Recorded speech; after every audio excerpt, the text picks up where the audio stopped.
বড় ধাক্কা Real Madrid ও ফ্রান্সের জন্য।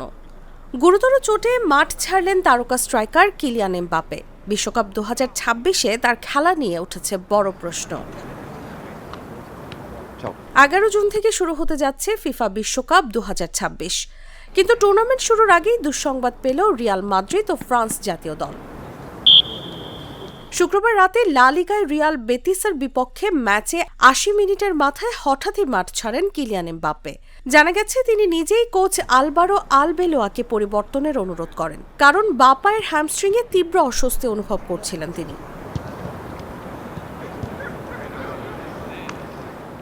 ম্যাচটি শেষ হয় 1-1 ড্রয়ে, কিন্তু ফলাফলের চেয়েও বড় দুশ্চিন্তা হয়ে দাঁড়িয়েছে এমবাপ্পের চোট।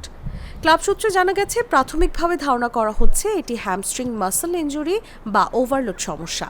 তবে চোটের প্রকৃত অবস্থা জানতে অপেক্ষা করতে হবে পূর্ণ মেডিকেল পরীক্ষার রিপোর্টের জন্য।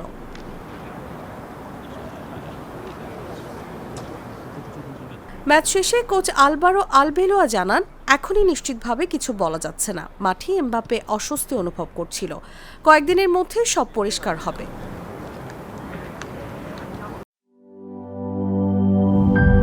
ইউরোপ, এশিয়া, আমেরিকা যেখানে যাই, বিশ্বের 145টি দেশে আজ ফ্রুটো পাই।